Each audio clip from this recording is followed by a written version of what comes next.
This is 1480 KRAE Cheyenne. Is your teenager ready to drive? Come on, Mom. Let's go. Sorry, you're not ready to drive yet. What? Come on. You need to complete a driver's ed class first. The Wyoming-Montana Safety Council offers a complete driver's education program taught by Tim Woodard, former Laramie County School District's driver's ed teacher. Classes are starting soon. Please call 635-4592 to sign up or go to wmsafetycouncil.org. Wyoming-Montana Safety Council. Think safe, live safe. As Cheyenne's weather turns warmer, dust and pollen can become a problem for those with allergies, asthma, or respiratory issues. And the last thing you want in the summer heat is poor air quality in your home or office. So it's time to turn to Marv's Plumbing and Heating. That's right, Cheyenne's most trusted plumbing, sewer, and heating business also services air conditioning. Marv's Plumbing and Heating, 1515 Logan Avenue, can handle all your air conditioning needs. Give them a call, 316-7634. That's 316-7634. What you are about to hear is a sports talk radio show unlike any other that has ever before been broadcast in the capital city of Cheyenne, Wyoming, USA. This is Cheyenne, Wyoming's Sports Talk Authority. The Wyoming Cowboys, the Denver Broncos, the Colorado Rockies, and the Denver Nuggets. The show is local, it's regional, and yes, the show is national as well. Wyoming Sports Talk Today is on the air.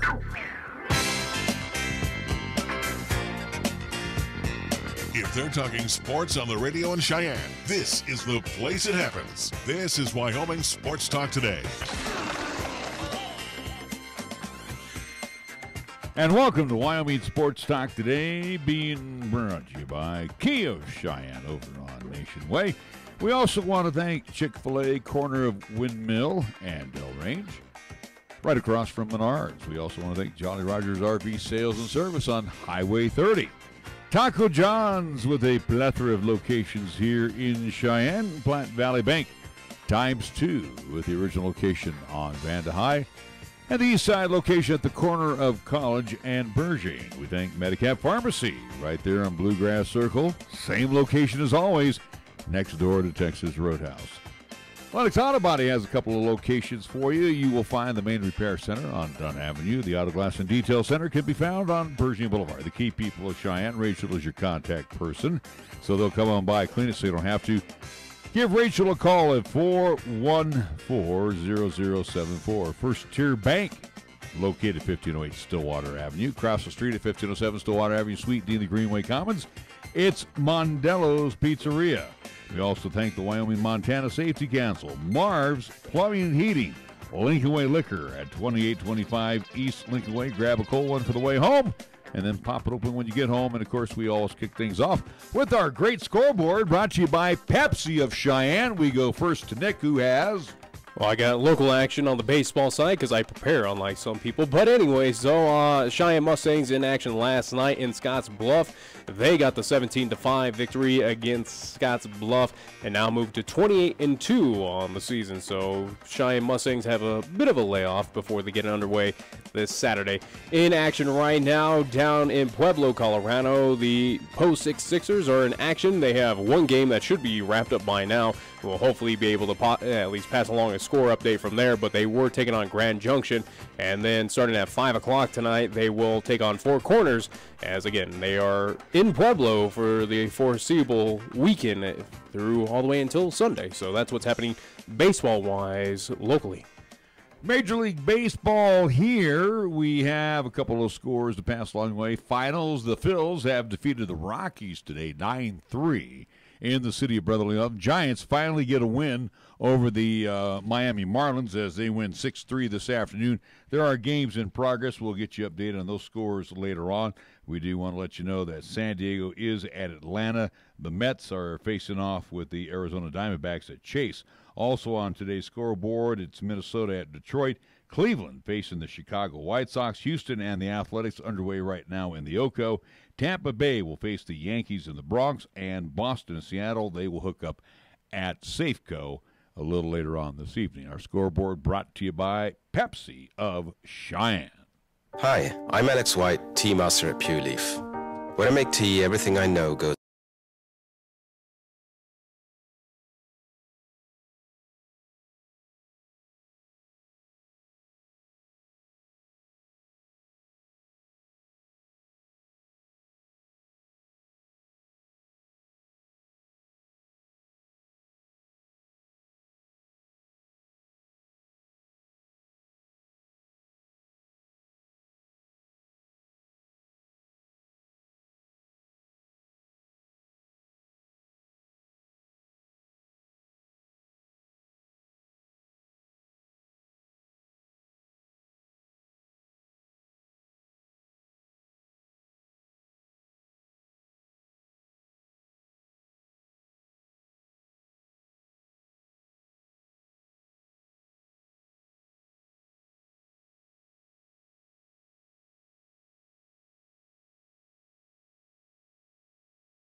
Savings are always the best on whatever model you select. Come see and take home your favorite today when you buy from Jolly Rogers RV Sales and Service at 6102 East Highway 30 in Cheyenne, or go online to jollyrogersrvs.com.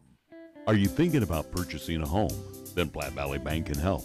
With Platte Valley Bank, you can count on local decisions and expect to work with an experienced staff to design a loan to fit your needs. Just log on to pvbank.com and fill out our online application. We have money to lend, and at Platte Valley Bank, we are in the business of fulfilling dreams, enriching lives, and building our community one loan at a time. All loans subject to credit approval. Certain restrictions may apply. Platte Valley Bank, member FDIC, equal housing lender. Here's the latest weather forecast on 1480 K-Ray. For today, it'll be partly sunny with highs around 89 and winds out the west at 10 to 15. Then for tonight, it'll be partly cloudy with lows around 51. On Friday, it'll be partly sunny with a possible thunderstorm in the afternoon with highs around 84. And on Friday night, it'll be mostly cloudy with a slight chance of rain showers with lows around 52. You're listening to Cheyenne's new Sports Talk Authority. This is Wyoming Sports Talk Today on AM 1480 K-Ray.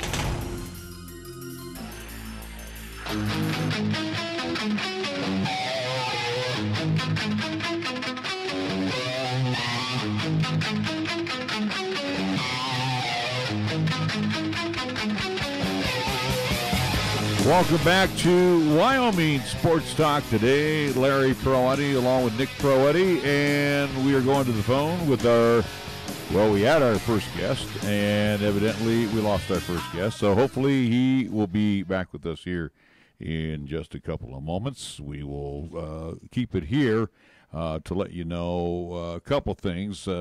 First off, at the University of Wyoming, they have announced today that their football game at New Mexico State to kick off the season on Saturday, August 25th.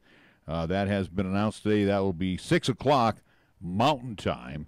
So this will be the Cowboys season opener with New Mexico State. This will be the earliest in school history. The game time for the Pokes season opener versus the Aggies announced today.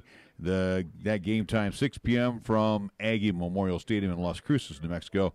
It'll be only the second time that the two teams have played football, and the first time since the 1953 season opener when the Pokes defeated the Aggies in Laramie 47-0.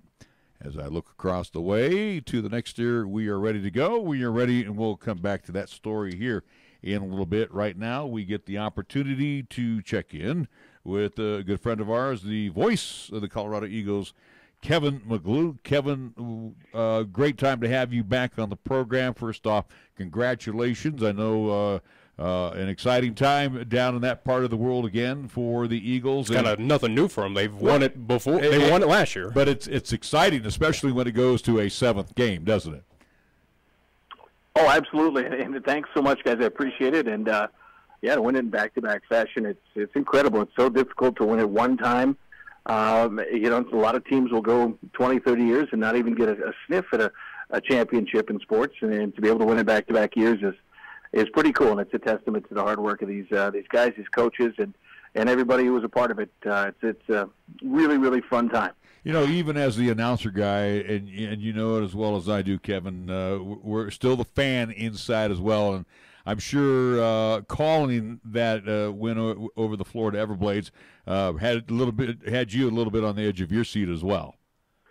Oh, every single one of those games did. There's no question about it. And it's no different for us when you're watching games where the team's rallying from 2 or 3 goals back in the last 5-10 minutes of a third period when you're facing elimination and they get it done. It's just as edge of your seat as it is for anybody else. And it's a Colorado team that just had a knack for doing that all year long. And to force a Game 7 and then win a Game 7 on the road, it's even kind of fitting for a team that's just had a flair for the dramatic all year long. And they found a way to get it done. That was a hostile environment there in Game 7, and what a fantastic win. That was a really good Florida Everblades team that was pretty darn complete in every facet. And Colorado found a way to scratch it out and get it done. And, it's amazing to see that this team was able to do this in back-to-back seasons, and to see that the guys who were a part of that cup last year come back and kind of lead the charge this year. a great feeling to see that happen. You know what? Let me finish up what I was going to say, because he mentioned there in a hostile environment. What I liked about what you just said there, and it goes back to the NHL, where the crowds were just unbelievable, especially for Washington as well as Vegas. And again, too, even when we watch the junior hockey here in Cheyenne, we see marvelous crowds. But even in minor league hockey, the fans, down in the Loveland area and for the Florida Everblades, well, they came out in droves to support their teams. Oh, yeah. And talking to their folks down there, they sold that game out. When they found out it was going to be played, they sold it out in about an hour, and then they sold another 500 standing room only tickets. I mean, there were about 8,000 people stuffed in that building, and they took a 1-0 lead, and it looked like everything was kind of going their way. But Michael Jolie gets a big goal, and next thing you know, Colorado comes up with that answer on a shorthanded goal from Gabriel Verpast in the last 2.5 minutes, and they were able to hold on, and they really did have to hold on because Florida threw everything they had at them with the goaltender pulled, but they got it done, and it was a very cool way to see that championship won. What did it mean for the Colorado Eagles? As we know, it's the final season with the Eagles being amongst the ECHL, but what did this mean for the players, coaching staff, kind of front office of just, having this beautiful send-off of saying, hey, thanks for the time here in the ECHL, now we're moving up to the AHL to compete for bigger and better things, but what did it mean to the team as a whole to at least wrap up their time down there and get this championship? Well, I think it's special. Like you said, what a great way to leave the league and to leave it with great memories and back-to-back years. But, for any of these guys and really for anybody that is a part of the team, winning any championship is incredible. And it's something that you have to enjoy and you have to savor because you never know if you're going to get another chance. There are a lot of people that have, had a chance to win a championship, and then that's the last one they'll ever even get close to. So when you do win one, you have to really appreciate it. And, for the guys who are maybe going to decide to call it a career, what a great way to do it. And what a great way to send yourself off with a wonderful championship like that. And those guys who are just starting their careers, it's an incredible way to kind of be introduced to the professional hockey game and to move your career along with the ability to go in and win some big Game 7s and to win 4 series against some great teams and have it all culminate in a championship. What happens now to this group of guys? It's almost like they are men without a country, so to speak. This franchise is moving, and a new franchise is moving in to be the Colorado Avalanche AAA affiliate. What's happening to these guys? I think last time we talked with you, Kevin, if I remember right, that some of these guys will be dispersed with other teams in the EHL, and maybe some will move up to the next level. What are you hearing thus far? Well, yeah, so I think you can pretty much feel good that you're going to see, just a ballpark, probably 6 or 7 guys that we had this year come back here at the AHL level next year. Guys particularly who have contracts with the Avalanche already, guys who are draft picks of the Avalanche in previous seasons. And then I think there were some guys that certainly made their case for themselves this year. Guys like Matt Garbowski and Michael Jolie, maybe Drayson Bowman, Colin Bowman. I think they certainly have made a case why they should be looked at to maybe come back here and be a part of this team next year as an American League team. So, I think it's going to be pretty similar to what you see in years past where you bring 6, 7 guys back from the previous year, you supplement it with some new faces, and you try to make a run. And I think that's probably pretty close to what you're going to see coming up next year if I had to guess. And say, at least with the coaching staff, are we looking at a similar situation of maybe retaining this current coaching staff, or are the Avs going to have to entertain other options as well for at least the move upwards to the AHL? Well, obviously it's a position that I think a lot of coaches would be very, very interested in. It's a great spot and a great NHL team, but I think Aaron Schneekloth and Ryan Tobler have done absolutely everything they've needed to do to try to make their case for why they should be retained in the same capacity moving into next year. And I know that they're very, very realistic candidates in that capacity. So, I really hope that they get that chance to do it. They've certainly earned it. And I think it'd be great for the fans to see them continue on and get that next challenge in their career. You go out and you coach 2 seasons here and you win a championship in each of those 2 years. What else can you do to make a case for yourself that that you should be retained and brought along in that same capacity when you move to the American League. Is the excitement going to be the same next year? Again, you got the AAA affiliate of the Avalanche in town as opposed to the EHL, league. Again, basically where that was embraced by the Loveland area. So, what I'm saying is that, this was our team, the Colorado Eagles. Now it's the Avalanche AAA affiliate, and they're only 50 miles down the road. Is it still going to have that same luster next year when this team skates on the ice? Oh, absolutely. I mean, that's one thing that when we moved from the Central Hockey League to the ECHL was we assured our fans that it's going to be different teams that you'll see. There'll be some different faces, but you're going to have the same great experience as a fan when you come out each and every night that you had in the CHL. Well, now you move to the American League, and that's still the case, is you're guaranteeing that wonderful experience you're going to have out there and that attachment to the community, it's not going to change, and it's going to be the same. What I think is even better now, though, is, if you look at this year, you get a guy called up from the Eagles to their American League affiliate. They went to San Antonio, and not many fans could really keep very good tabs on them there. It's not as if it's a short drive or you flip on your TV and see them every single night. But, now all of a sudden next year you get a guy called up. He's going 40 minutes down the road to play at the Pepsi Center for the Avalanche. So you can drive down the road and you can turn on the TV and watch these guys that have spent time as Eagles now playing for the Avalanche. And I think that's going to be a great sense of pride for the fans here. It's amazing, too, especially from your standpoint, and I know it from my standpoint, too, doing all the games that I've done up here. You get attached to players, somewhat, and again, you're friends basically with a lot of folks in the front office. Saying goodbye to some of these people, again, long-time friendships, and it's a little tough to say goodbye sometimes. Yeah, and the good thing is the front office is going to stay the same, and everything is going to remain intact, and that's something the Avalanche are very adamant about, as they love the way that this organization has been run for the last 15 years. So they don't want to tinker with anything that has to do with that. They really like the way that everything is run here. So, that stays in place, and it's just like every other year you're going to say bye to some people who have been around here as players.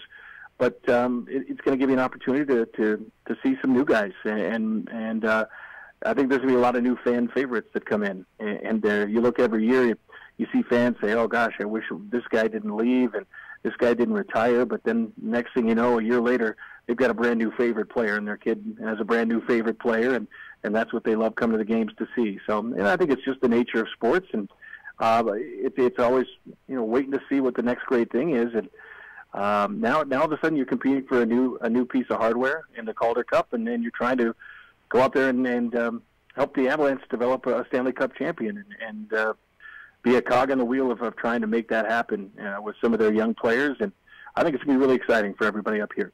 Calder Cup, as you mentioned, will be decided tonight in a Game 7 as well, too, in the AHL. So still a bit of hockey, at least playoff hockey going on. But we're talking about new faces for the Colorado Eagles for next season. But with the jump up to the AAA affiliate for the Colorado Avalanche, have the Avs kind of specified or talked about, at least at this point in time, of maybe upgrading facilities there at the Budweiser Event Center, maybe improving a scoreboard, kind of adding more equipment, new equipment for this team, again, to kind of give them that boost of, hey, you're AAA, you're one step away from joining us here at the pros.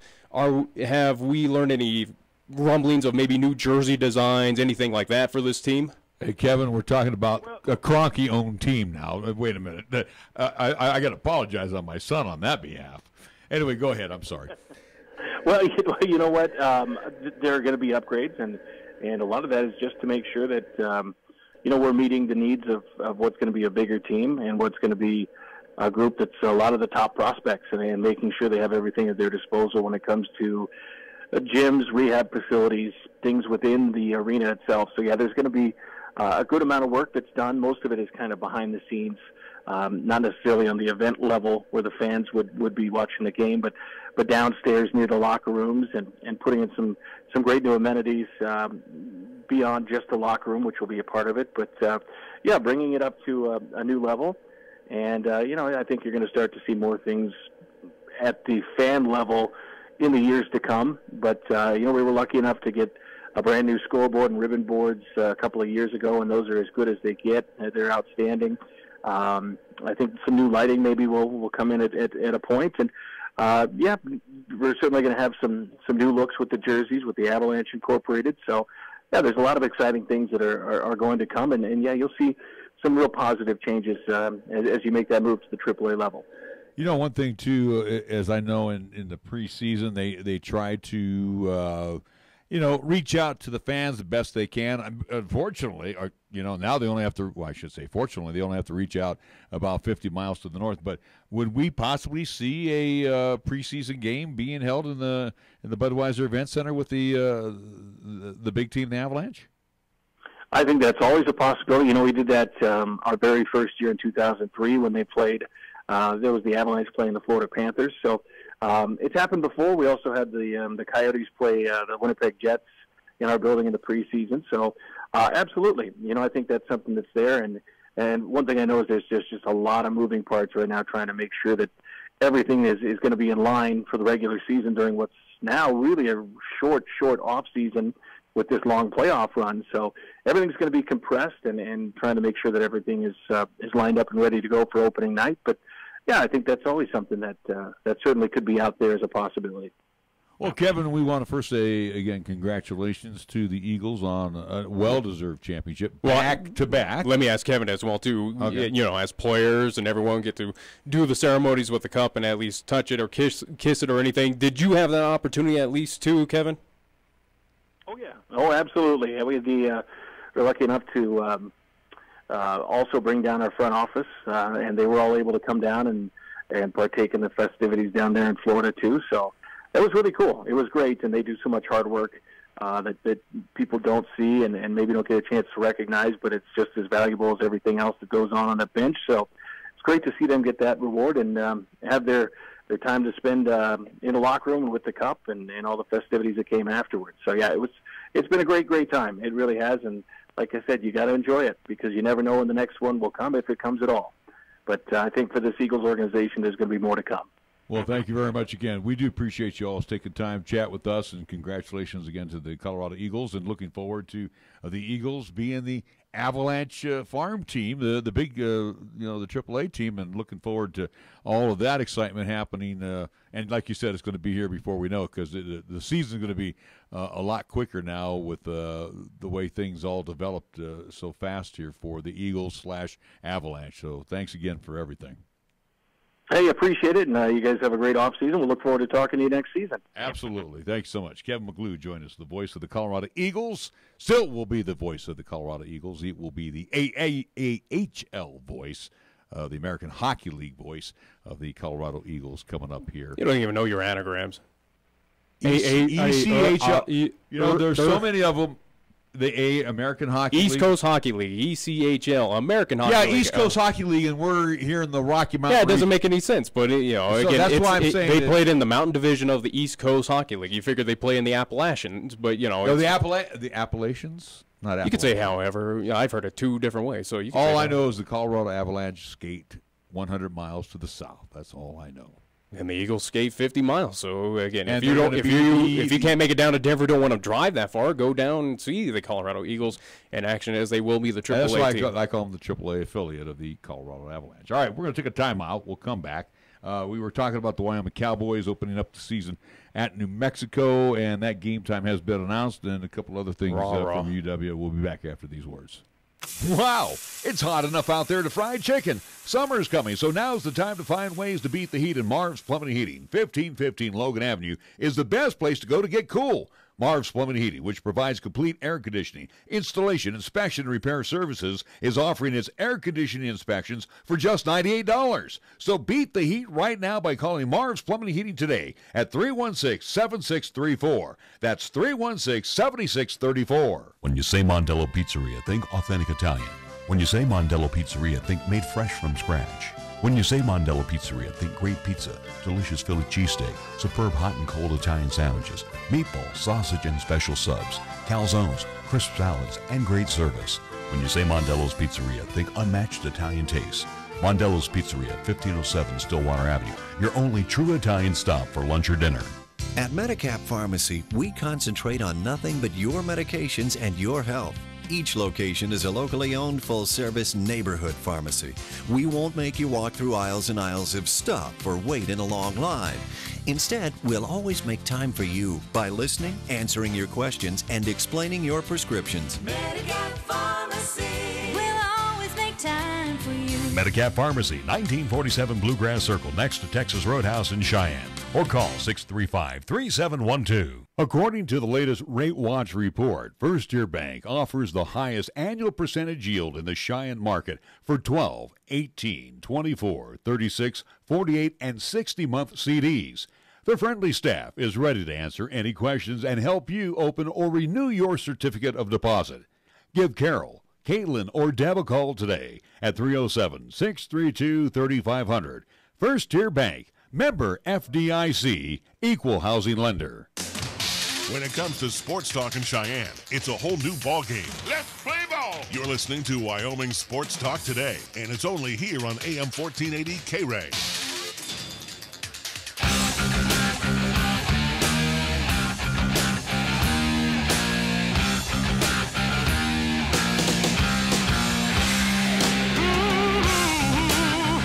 As we're back on Wyoming Sports Talk today, more of a filled-out scoreboard for us right now. The Astros are continuing their beat down on the Athletics as they are now moving to the bottom of the sixth inning, and it's the Astros leading 7-1. Giants went 16 today in Miami. Some really free baseball as they beat free baseball for no one there, 6-3. Rockies at one time were being no-hitted, but they put up 3 on the board. Unfortunately, the Phils put up 9 today. The Tigers have defeated the Twins 3-1. Indians over the White Sox 5-2. So we're just waiting on the Astros and the A's to finish up, and then we have nighttime baseball. And then baseball, at least local side, as the Post 6 Sixers are in action against Grand Junction. Top of the 7th, the Post 6 Sixers leads 9-5 against Grand Junction, 2 outs. So it looks like it's all over for Grand Junction right now as they are, again, in the top of the 7th.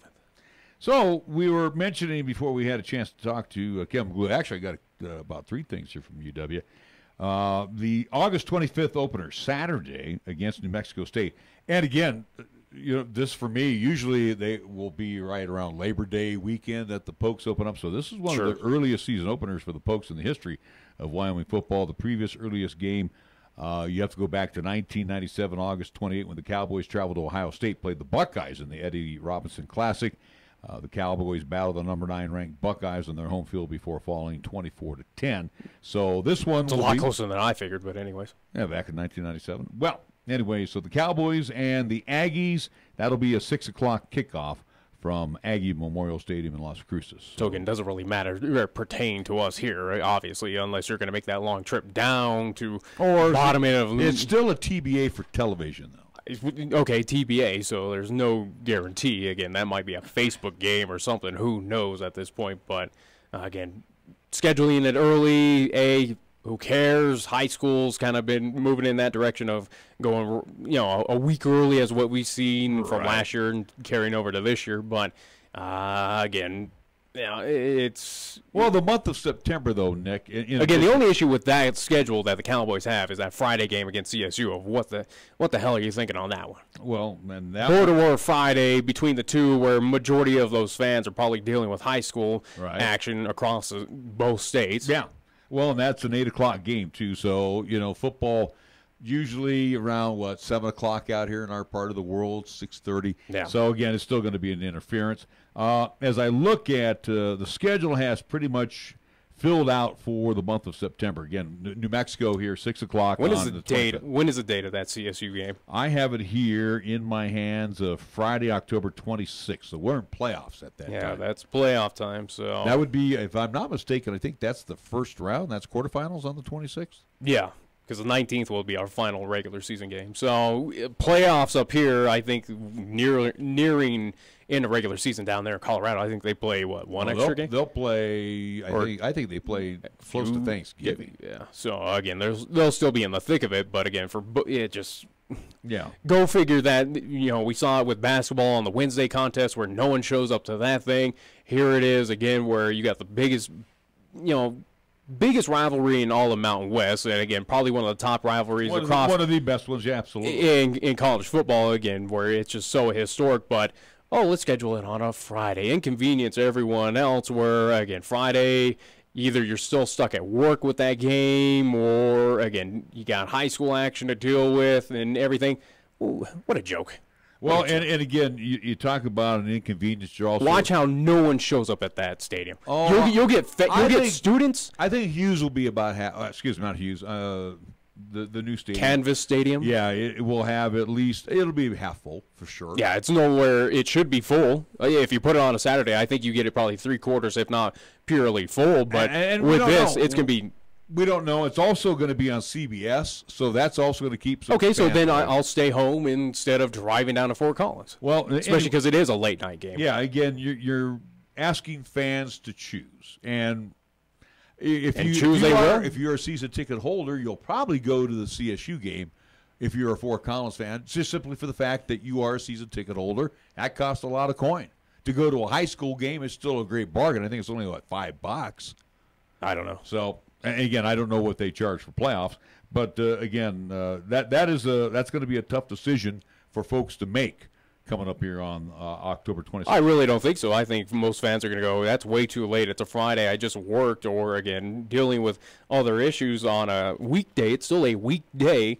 Again, I think you've made their decision of, well, it's on TV. Okay, I'll skip and kind of leave that stadium half empty. Where again, the true collegiate fan will be there. Okay, the true collegiate fan. So, like you said, students at CSU don't have any interest in the high schools.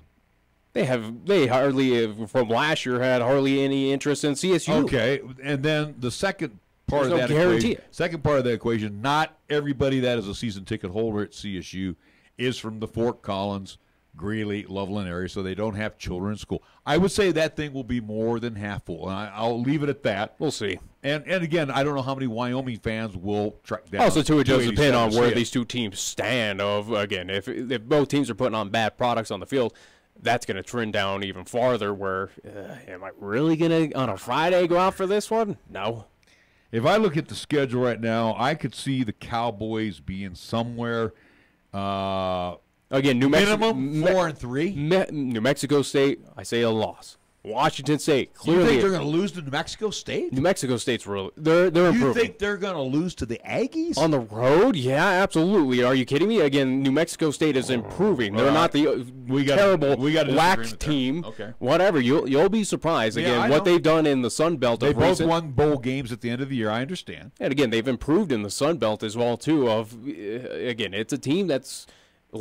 Probably for you and a lot of others are going to surprise a few where, wow, didn't expect that coming. But again, you got to give respect to the Aggies. Anyways, I see that as a loss. I see for also, too, Washington State. That's clearly a loss. Again, without knowing the rest of it, you got what, Wofford? No, you got Mizzou. You got to go to Mizzou. Mizzou, yeah, no, sorry. Not getting it done against the Tigers. So you're expecting the Cowboys to be 0-3 by the time they take on Wofford. And they should be 1-3. 1-3, and then what's the rest of the schedule? They got to bye, then they get Boise State. That's a loss. Then they go to the Islands. That one is a flip of the That's a tough one, but usually they do lose on the road. And then they're at Fresno State. Fresno should be good. Utah State coming homecoming. Utah State. You're at home, but should be Utah State. That one's a coin flip. But Utah State's improving. You and I disagree, so we're not even going to get into it. I'm just saying, I don't think the Cowboys at that point in time for CSU is going to be above 500. No. Okay. Well, we disagree.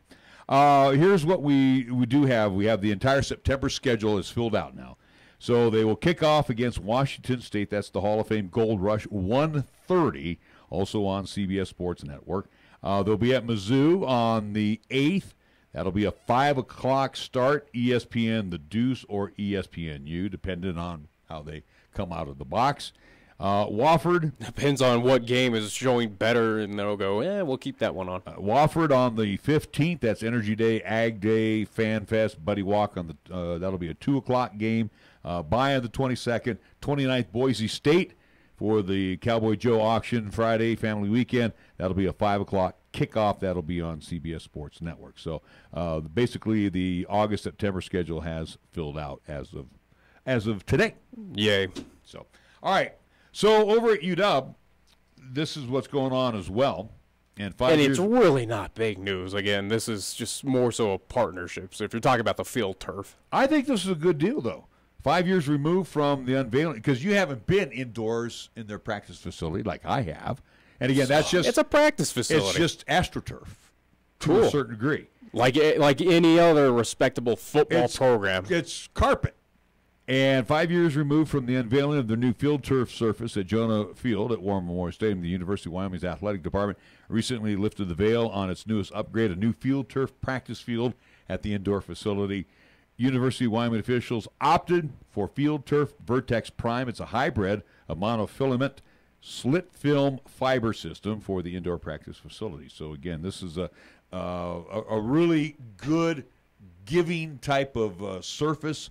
It cuts down on total injuries. No surprise you would install something like this in your practice facility, obviously to give you that slight edge, or it's not even an edge. It's just to keep consistency with your practice and game field. But again, it's not like I don't think Wyoming would toss out of, hey, we'll put all this brand new indoor practice facility, the performance athletic training center or whatever, and again, not take care of that. What you anticipate they were going to play on grass, practice on concrete? I mean, again, with this, it's no surprise. Again, to be a respectable program, which Wyoming is trying to be, or at least get those eyeballs and recruits of saying, hey, we have this, our practice facilities are on par with everyone else.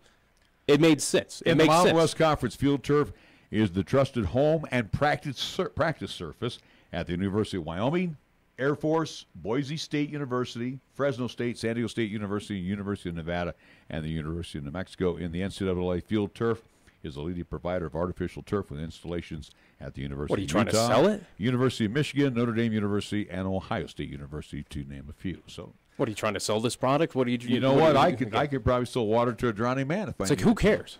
Again, I think it makes a lot of. See, this is where you don't see things. See what?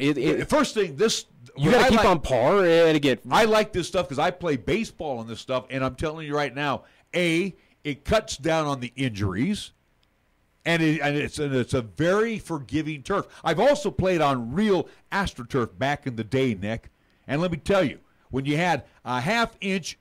And you didn't even see what they used to have at Candlestone Park years ago. You had a half-inch. That's what it was. It was hard. But what you had here is a half-inch of rubber. Then you had this carpeting of polyfill turf that burned. Okay, so it's the evolution of times. It's the evolution of understanding of how this affects. You still got knee injuries. You got concussions. You're going to get it no matter what playing surface. Are you kidding me? Who cares? On grass, on turf, on whatever, we've seen injuries. We've seen concussions. Why do they have concussion protocol and all that nowadays? It doesn't matter. Again, it's a situation. It looks nice. It's not hard to maintain, obviously. It's not grass. It's not going to die on you like at Candlestick. Again, it is keep it on par with what you got on game field here in your practice facility. Good on you, Wyoming. I mean, is it really that big of news, though? Let's be honest. Who are we kidding right now? Again, to make what this program is trying to do is gain respectability and to show its recruits. And sell the program. Absolutely. That's what you want to do. You want to sell the recruits. Is this something new that this is something you should kind of come to expect out of this Wyoming program, or at least with the athletic department? Again, that's why they're trying to make improvements to AA, to adding the Wildcatter Suites, to adding the high performance athletic center or whatever it is called. Again, where they are trying to improve those, saying, hey, top-level competition or top-level schools, Ohio State, Michigan, hey, they have this. Well, guess what? We have it here, too. Come play for us. Come play for Craig Bull, where he's been a proven winner. It might be the Mountain West, but, again, everything they have, we got it as well, too. Again, something like this, is it news? Is it that big? Is it who cares? Yeah, Not really. It's a seller of the program. It's something you should expect out of this program now. To make money, you have to spend money. Yeah, and that's what they've been doing. And making money. Which has also been causing controversy on that campus, too. Well, like what? Students have been upset about dorms? Well, those dorms are kind of subpar, but again. They've been subpar for how many years? Yeah, but nothing gets done. I'm just saying those students have been. All of a sudden today, everybody's griping about it. But it's been subpar since I got here in the 80s. Yeah. Right? I don't know. So why didn't they do anything back in the 80s? Why is everybody clapping about it now? Yeah, but see, you're making an argument that's totally I'm not making late. an argument. The students are. The student body, again, where they... Student body, well, you know what? Their folks should have made that same argument 30 years ago. I don't know. I didn't go to school there, so... I know, but I'm just saying, the facilities I had to deal with a terrible situation in Idaho. Yeah, they were built so early, and then all of a sudden now they're bad today. We know they've been bad. I'm just saying it's causing controversy there on the campus, so where, hey, you guys are investing all this money into your athletics. What about the actual students who have to be there and do everything kind of on our own and everything? But again, am I taking a side on anything? I'm just saying there has been controversy around this. It's not, and Wyoming's not the only school to deal with it, but it is a situation. But again, going back to this practice turf or whatever, again, is it that big of news? Not really. Again, it's something where you expect it out of this school now. Is it where, again, improvements and upgrading this facilities, making it top level, is it something that is big news at this point in time? Not for me. Again, for this Wyoming team, you expect it. For Wyoming athletics, you expect them to have top level, at least, equipment, facilities, practice areas, everything in, again, locker rooms, scoreboards, whatever. Again, you expect it out of this university because, again, and as a fan, it's something you should be excited about, or at least you should be very proud of that they are committing to athletics, improving, getting these higher recruits in, or getting, trying to make this, I don't want to use the word elite, but a consistent program, a winning program back again. And, it's something where does that jump off of going, wow, that's big news. Good on you. It's like, no, I expect that out of you. Yeah, you got to do that, Wyoming Cowboys, to compete with the recruits of a Boise who has all this, or whoever amongst the, Mountain West. You look down the road at CSU with their brand new facilities. Yeah, you gotta kind of keep up with all that, right? Groovy. All right. I'm just saying. It's okay. I hear what you're saying. You and Granted, I. You look at a penny and you go, "Oh, that's new. I like it." And yeah, I do. And I put it in my pocket too. After announcing the schedule on Monday, University of Wyoming head men's basketball coach Alan Edwards announced the signing of yet another string bean. It's a JUCO product, though. I know, but 6'7", 180. Yeah, that's a lengthy boy. He'll blow away in the wind. Luol Dung from Nisho County Community College in Kansas. So he is 6'7", 180. I hope that's not soaking wet because that is skinny. That's what he likes, though. Again, we got one product right now or at least a former product who's working out for, at least announced that he's going to work out for the Golden State Warriors of a Hayden Dalton. What was he? He was your lengthy stick out there, but again, he was getting on the inside. He averaged pretty good points. I think, averaging 17 points per game for the Wyoming Cowboys, at least this past season. So, again, it fits under the Alan Edwards style. It's his type of player. He can make something work with it, I guess. Now, Dung is a native of Australia, averaged 12.1 points per game last season at Nisho County. He averaged 7 boards per game to rank 4th in the Jayhawk Conference. Dung shot 40% from the 46% from the field and 43% on three-pointers for a ranking of 15th in the conference. Dung ranked 5th in the conference with 40 blocks last season. So, again, they're putting up all right numbers. Yeah, especially at the JC level. At Nazareth Catholic College in Australia, Dung averaged 21.5 points per game, 11.2 rebounds per contest. He helped his team to 3 straight area titles. Good to know he goes to Kansas JUCOs, but when we got local products here that we don't need them. We don't need the top JUCO 3-point person in all of You would have to have that discussion. Division I athletics, but what do I know? I guess Fairfield University will take advantage of folks like that, or University of Maine, or Northern Illinois will take advantage of local products, and instead University of Wyoming can do what it wants. And you'll have to address that with him when you see him. I think we can. I understand here, too, that Dung also received recruiting interest from Kansas State, Cincinnati, and East Carolina. Dung joins Trayvon T.J. Taylor, Bradley Belt, Tariq Johnson, Brandon Porter, and Trace Young, along with junior college transfers Jake Hendricks and A.J. Banks as signees for the 2018-2019 season. Now, let me just say this. That's a lot of new bodies. Yeah, for the Cowboys. I mean, that's why I'm saying, again, don't expect much out of this team. Again, no offense to you, the Wyoming Cowboys, at least basketball program, but it's sort of that rebuild year. Again, you lost a lot of. You're going to get Justin James back, but he's going to add some element. But again, you're losing. I mean, he's going to have to carry the world on his back. But I don't think he can. What I don't see a lot of that cohesiveness. You just won't see that. No. And again, what's going to happen? Yeah, it's going to take a year to do that. Yeah, and this team maybe by the time it gets to conference season might play basketball together well. Yeah, but when you get in a conference, that's where it's going to really hit you. And how many of these guys are going to be impact players? We'll see. I don't know. Without ever seeing any highlight film or anything. You want to talk about a cupboard being bare this year? Yeah. Holy cow! But I'm just saying where that team might be cohesive at least around conference time. No, that's where again you're getting into the thick of your schedule where that's where it jumps up a few notches. Again, where Boise's going to be consistent. Boise's going to be very good. Nevada's obviously going to be an amazing team. Utah State should be improved. Maybe Air Force, CSU is a question. New Mexico, San Diego State always a threat. UNLV is looking to be on the rise as well. So and you also have the kid coming from Pine Bluffs, Hunter Thompson. He's coming off his redshirt freshman year. So again, you got all. Again, could he be the impact player? Who knows? I know, but you got all of these players that Coach Edwards is having everybody shake hands and introduce to for the first time. Yeah, this could be I don't want to say it's going to be a long season, but until these guys gel together, it's going to be hair pulling time. I have a feeling watching these guys. And again, it's almost like watching the movie Major League when they're sitting there going, "Who's this? Who's that?" Because again, we're not going to know anybody there except for Justin James and the local area kid Hunter Thompson. So it's going to be wow. I guess that's your challenge though, Wyoming Cowboys, to prove us wrong of deciding. Again, I don't see this team as being more. Again, I don't see him hitting past that 20 win. You gave him 17 wins.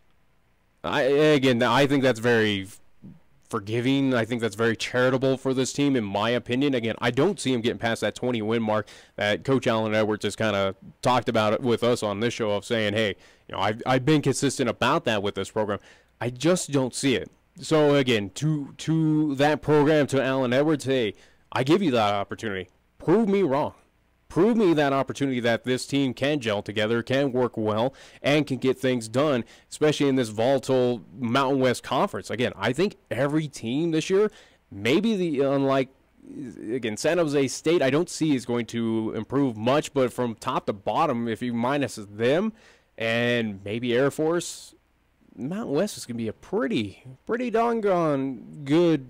They're going to be a pretty good conference to deal with, again, from top to bottom. 8 new guys you're working with this season. Wow, that's the challenge right there. That's going to separate the coaches from the top tier That's where coaches. Jason Fick and Ortmeyer over at LCCC go, who cares?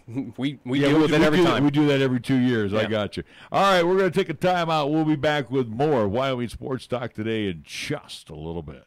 Is your teenager ready to drive? Come on, Mom. Let's go. Sorry, you're not ready to drive yet. What? Come on. You need to complete a driver's ed class first. The Wyoming-Montana Safety Council offers a complete driver's education program taught by Tim Woodard, former Laramie County School District's driver's ed teacher. Classes are starting soon. Please call 635-4592 to sign up or go to wmsafetycouncil.org. Wyoming-Montana Safety Council. Think safe, live safe. Chick-fil-A is a proud supporter of our high school athletes at East, Central, and South. May the school year bring success to all of you. Before you start your day, stop by Chick-fil-A for a hearty, delicious, and satisfying breakfast, only at Windmill and Del Range. Breakfast is served Monday through Saturday from 6 in the morning till 10:30 a.m. Breakfast with Chick-fil-A, the most important meal of the day, at Windmill and Del Range. We are the key to your cleaning success. The Key People that provides affordable office and professional cleaning services for over 40 years with exceptional customer care. All of our contractors have background checks and are licensed and bonded. We guarantee you a safe and secure service that is tailored to your individual and business needs. The Key People do not impose year-long contracts, and all quotes are free, confidential, and personalized. Call the Key People at 1-800-468-8283.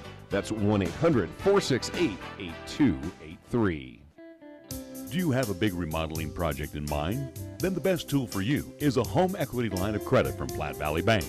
Whether you are remodeling, making home repairs, or expanding, a home equity line of credit can help you finish that project. Stop in and we'll show you the hidden value in your home with a home equity line of credit from Platte Valley Bank. Some restrictions may apply, subject to credit approval. Platte Valley Bank, member FDIC, equal housing lender. Here's the latest weather forecast on 1480 K-Ray.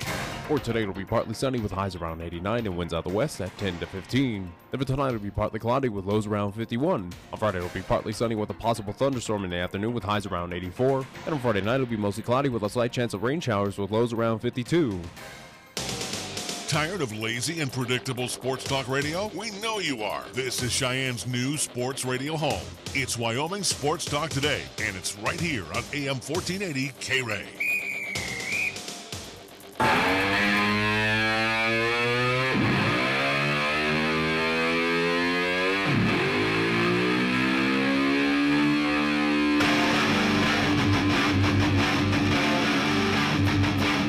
Welcome back on a Thursday afternoon to Wyoming Sports Talk Today. Larry Perotti along with Nick Perotti. Do want to pass along a final as well, too. We got a final? Well, yeah, we kind of figured that one, especially with 2 outs. But, yes, the Post 6 Sixers did get the victory today, 9-5 over Grand Junction. So that is game 1 of 2. Game number 2 will be getting underway at 5 o'clock as they will take on Four Corners. That Four Corners team as they are down in Pueblo for the lengthy tournament down there, at least for all the way up until Sunday. So right now did get game 1 a victory, game 2 hoping for the same result for Cheyenne Post 6. Also, too, if you missed out yesterday, the Cheyenne Mustangs took care of business over at Scotts Bluff. So we just wanted to make sure that you had that information. I like how that took you a while to just. Well, no, because I've got other things here that I'm looking at, and I'm trying to get everything all digested right now. Like the U.S. Open is underway. Oh, come on now. U.S. Open. This is the second major on the tour. Yeah, again, it's golf right now, especially. Golf is. Now, it is that major tournament. Don't show your ignorance, because golf is in full swing right now. Whether you are an amateur duffer or you are watching the PGA Tour, this is the time of year you get into it. Because here we're going to be talking. We're talking a couple 3 weeks here. We're going to be having the annual Wyoming Open, and that is huge. We already got tournaments going on here for. That's for here though. Again.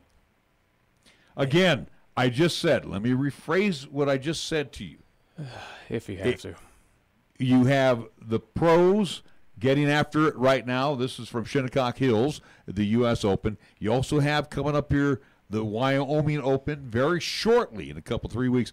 There's a lot of golf tournaments that are going on here, even on this side of the fence, for the duffers as well as the professionals. This is golf season right now, and it is in full swing for everybody. Yeah, it's baseball season. Oh, now all of a sudden you're going to jump on the baseball season bandwagon. It is now because, again, there is no basketball, there is no hockey. Again, wrap that up. Guess what? Time for the next one to move on. Again, it's definitely not football. I don't really care about the practicing.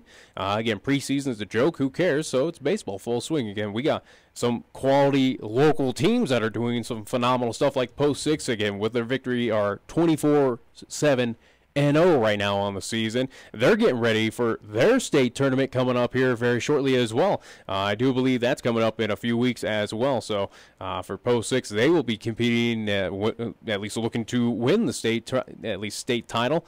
Again? Yeah, why not? Win it again. Is there anything wrong with that? Oh, no, I want them to win it. It's kind of like Golden State. Hey, rest of Wyoming, if you're upset with us not, keep with us winning it every year, raise your talent. Hey, get better. I want them to win it, and I want them to go win the regional this year and move on to that American Legion World Series tab. And then also, too, with the Mustangs. We got, again, what they're putting on right now, local baseball, is definitely eye worthy of, again, right now, sitting at, 28-2 overall. not too shabby. And again, against the quality opponents that they are showing against, the offense that they're putting out, again, where we talked with Rick Thompson earlier this week, again, we got 2 local baseball products that are showing off really good teams and could be maybe potential threats in some of these major tournaments coming up here as we're getting close to the end of summer, as much as we're still here in mid-June, but, Well, I missed the memo. I missed the memo here. I didn't know we were even in summer yet. It's still spring, knucklehead. What do you mean? It's summer for. Wasn't Memorial Day the start of summer? No, that's the official start of summer holidays. But no, there you go. The summer is officially next Wednesday, the 20th. June, July, August. That's your summer months. Okay, late June. Here we are, June 14th. Okay, you got a week till summer. I say it's summer. Good for you. You're wrong again. Whatever. Again, I think others would disagree with you. You want me to bring the calendar out and show you when summer officially begins? Yeah, it officially begins when I say it officially begins. It is already underway. I didn't know Mother Nature died and put you in charge. Again, we've got past all our little spring showers, and now we're dealing with wildfires. Again, now in across this western part of the nation. And again, that tells me that it's dry. It's range. Well, we got a few down in Colorado, a few out in Utah. It's not looking good around at least the western part once again. Yeah, the dry and arid part of western U.S. But here we at least got our moisture. Hopefully, up there in the Snowy Range area, that Badger Creek fire that is going on. Well, that's where you got to be worried about, because also too those come with thunderstorms. It's already dry. And well, evidently this one did not start with a thunderstorm, because there. I looked at it again. I don't know what you're saying. There is no, at least on the official side, there's been no known of cause of that fire, though. Right, and lightning has been ruled out of that particular fire already. So that's so a what scary you're saying thought. It's human caused. That's the sad part of that particular fire right in now. This day and age. It does not surprise me that there are morons like that who would do something like that. Oh, hey, let me go out on a trail and smoke a cigarette and kick out the butt or whatever, or light a campfire and watch those embers just fly about. But not saying anything really about it. But So let's see what's going on here thus far. Well, we're at the top of the hour, so you might as well save it for. No, I'll just throw out here some golf notes. So at Shinnecock Hills today, just a couple of scores I'm going to throw out here, and then I'm going to bring up the leaderboard in a little bit, and then we'll have that for the next hour. Which will ever change. Jordan Spieth, again, this is a tough course. Jordan Spieth shot a 78 today. How about Rory McIlroy? 80 amongst the high scores that were posted for round so your big names of the U.S. Open. Again, this I'm just saying course, your big names are struggling, which is not, again, for the U.S. Open traditionally, Nick, very rarely do you go and beat up this course. The course beats you up. If you are a U.S. Open winner, you will end up anywhere winning this tournament with an even, maybe to a -5. Maybe a -5. All right. You will probably have your first round leader today, probably carding maybe a 200 par, and that might be your leader today probably won't be the leader at the end of this thing. Oh, I guarantee it won't be that. So it is not a very special day out there. Dustin Johnson, if I remember earlier, was 2 under par. Let's see, Ricky Fowler at one time was 3 over. Tiger Woods 6 over today. Oh, don't even mention his name. Who cares? Phil Mickelson was 7 over. So I mean, Phil Mickelson is more relevant than Tiger Woods is. I give him more of a shot to win a championship, at least a major, than Tiger Woods. Well, bring his name up more than Woods. Woods is done. Let me tell you, the course is going to kick a lot of butt, and it's still doing its thing right now. Who, especially in this country, where at least with the U.S. not being a part of the World Cup, I wonder if does World Cup have more viewership, or is the U.S. Open getting more viewership? I would think the U.S. Open might get more viewership, especially because again, we don't have our part of the country. Well, I'm just saying, because U.S. is not participating in the World Cup. Yeah, so we don't have a dog in the fight. So yeah, it looks like here, and I'll wrap it up. And he was at the one time tied for 76. He'll probably be in the lower 100s or teen 100s. Woods is at +8, so he is 8 over for his first round. He probably won't even make it. Tied with Jordan Spieth. Probably won't even make the cut. Ew, Just retire. Some ugly golf. Honestly, Tiger Woods, nothing against you, but at this point in time, you're a shell, as I'll keep on saying. You just need to retire.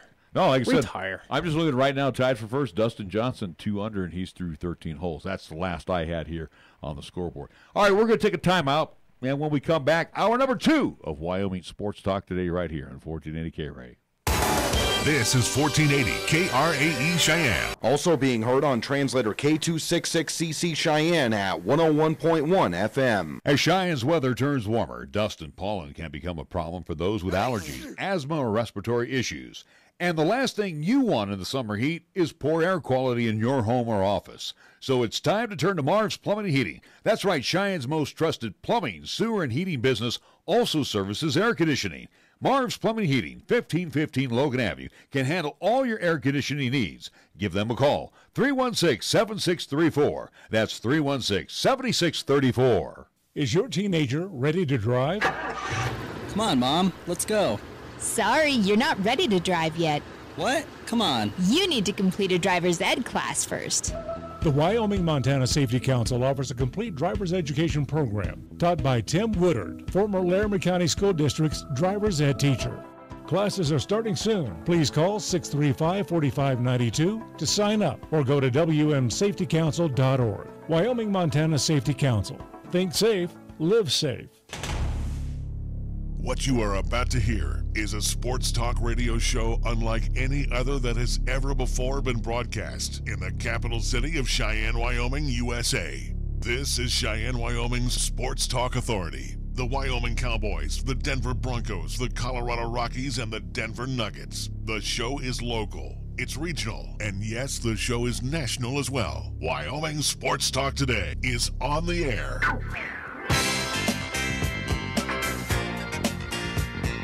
If they're talking sports on the radio in Cheyenne, this is the place it happens. This is Wyoming Sports Talk Today. And it is hour number 2 of Wyoming Sports Talk Today. What was that? You know what? Wait, Here, yeah, like a here it little is, pal. Read the list. Oh, I'm just No, saying. read the list. Today's program being brought to you by Lincoln Way Liquors at 2825 East Lincoln Way. You know what? If you do half of what I do, then I would call you somebody, but you're nobody. Your half is like a tenth of what I do. I don't even know what you do around here. You can't comprehend what I do. You're on the internet all day long. You might want to get a real job. Marv's Plumbing Heating, also one of our fine sponsors at 1515 Logan Avenue. The Wyoming Montana Safety Council. You just heard their advertisement. Mondello's Pizzeria. 1507 Stillwater Avenue, Suite D in the Greenway Commons. Right across the street at 1508 Stillwater Avenue is First Tier Bank. The Key People of Cheyenne. They'll come on by and clean it so you don't have to. Give Rachel a call at 414-0074. She is the key person for the Key People of Cheyenne. We also want to thank Lennox Auto Body and the Auto Glass and Detail Center, which is located on Pershing Boulevard, the main repair center over on Dunn Avenue. Medicap Pharmacy, located on Bluegrass Circle next door to Texas Roadhouse. Platte Valley Bank, 2 banking locations. The east side, you'll find them at the corner of College and Pershing. Also, you can find Platte Valley Bank at their original location on Vandehigh. Key of Cheyenne over on Nation Way. We also want to thank Chick-fil-A at the corner of Windmill and Del Range, right across from Bernard's. Also on our thank you list is Jolly Rogers RV Sales and Service. You'll find them on Highway 30 as they are closing out the model year. And again, you'll find some great deals on Jayco RVs and fifth wheels. Matter of fact, save up to 30%. And last but not least, on the way home, get a 6-pack and a pound or their loaded potato lays, or just load up on a plethora of tacos from Taco John's of Cheyenne. Let's go to the scoreboard and find out what's going on the local side with Nick Proetti. What? Because you can't get your laptop to figure out. Anyways, on the local side, with the Cheyenne Mustangs, they were in action last night at Scotts Bluff. They got the 17-5 victory and moved to 28-2 on the season. They will have games coming up this Saturday. For Cheyenne Post 6, they were in action earlier today, at least a game that just wrapped up against Grand Junction, got the 9-5 victory earlier today. And also, too, they will have another game coming up at 5 o'clock down in Pueblo, taking on Four Corners. So looking to get the 2-day sweep against these teams, and they will have a lengthy tournament down there in Pueblo as they're competing tomorrow, Saturday, and Sunday as well. So good luck to the Cheyenne Post 6 and their tournament down in Pueblo. Major League Baseball, one game in progress. They moved to the bottom of the 8th inning at the Oco, where the Athletics have surrendered a lot of runs to the Astros in this series. Stros are leading 7-3, again, bottom of the 8th in the Coliseum. They went 16 innings today in Miami, and the Fish lose finally as the Giants double up the Marlins with 3 in the top of the 16th inning as they win 6-3 over Miami. Rockies, they were being no-hitted for quite a while. They put 3 runs on the board. Unfortunately, they were bested by the Phils 9-3 in Philadelphia. Earlier, the Motor City Kitties of Detroit defeat the Twins 3-1. Indians over the White Sox 5-2. Games that are in progress, games that will be underway when we get off. What are you going to interrupt me with now? I was going to say, are you sure that they were playing in Philadelphia, not at Coors Field? According to the report and watching the game last night, they were in Philly.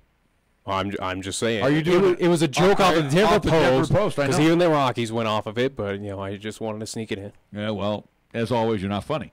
Rays and the Yankees will be getting underway in the Bronx. Padres and the Bravos at SunTrust Park in Cumberland at 5:35. The late games will have the Diamondbacks hosting the Mets, Red Sox, and the M's at Safeco tonight. That will be at Seattle, Washington. We would let you know that our scoreboard is brought to you by Pepsi of Cheyenne.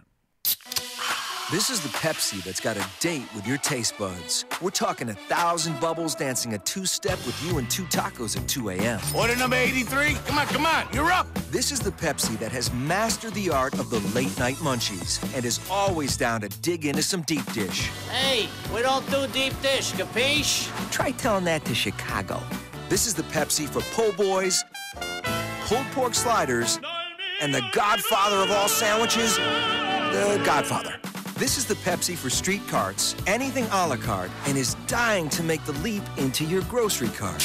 Come on, take us home with you. This is the Pepsi for those who are forever fun. This is the Pepsi for every generation.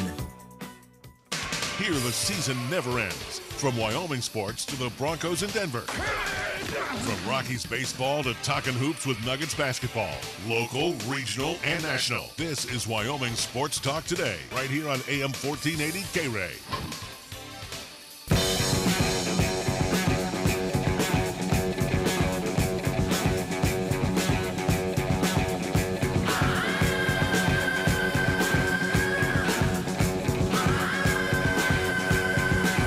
Rockies lose today to the Phillies after winning last night on a really good pitching performance by Tyler Anderson, who gave them 7 strong innings, left with only 1 run in the books for the Phils last night. Roman Marquez got the call today. They let him go into the 7th inning, and he never got out of the 7th inning, but he'd only given up 3 runs before he got into the 7th, and then the Phils got after him, and they put up a 4 spot. Relieved by McGee, who... The big story, though, is the Colorado Rockies almost got a no-hit, though, and they got a fortunate 7th inning there in Philadelphia. But you talk about how, again, an offense that is supposed to be one of the most potent in all of Major League, you can't muster up a hit against this Philadelphia team. Credit Philadelphia, they're not the greatest team. Pitching is okay. I'd probably take their starters over the Rockies any day, but... it's nothing that would wow you of going, whoa, that no-hitter, yeah, I kind of expect that of this ex-pitcher with the Philadelphia Phillies. This is, again, it kind of goes into the worry of this Rockies team of what is really going on right now. You can't get it done at home. They're in a slump. You're on... They've been slumping this entire season, it almost feels like. Well, and this home stand, or at least, again, they're on the road, but, the home record has been throughout this season so far, again, with the inconsistency of the bullpen, offense having its issues, again, where you've kind of griped and complained about, batting order lineup of that it's not meshing well. This is not a new thing. All right, well, let me reverse last year's, as opposed to this year. You had both Blackman and LeMahieu hitting 300 plus. Yeah. By switching in the order. Let's run down. Now, Nolan did not play today. Nolan Arenal got the day off. He is slumping. Which is very odd. Yeah, Nolan very rarely slumps. Your team leader in RBIs right now, believe it or not, and he has more RBIs than strikeouts, Trevor Story. Yeah. He got his 50th RBI. He'll get on pace. So here's the deal. Let's look at the batting averages right now. As of today. Probably pretty pathetic. LeMahieu is hitting 276. Not great for him. Charlie Blackmon is down to 283. Not good. Cargo is hitting 263. Of recent for Cargo, it's... Yeah, here's your eyebrow raiser. Story's hitting 270. Improved from last year, right? Oh, yeah. Yeah, I mean, it's very improved, so... Parr is hitting 294. Okay. Ian Desmond, who's making a lot of scratch. Who made the jump back to the Rockies from the Diamondbacks, who did pretty well with the Diamondbacks last year. Desmond. Never mind. They got him from the Nats. Ionetta, whatever. Ian Desmond hitting $195 as a starting first baseman. That's not good. Let's see. Walters did the catching today. He's hitting $156.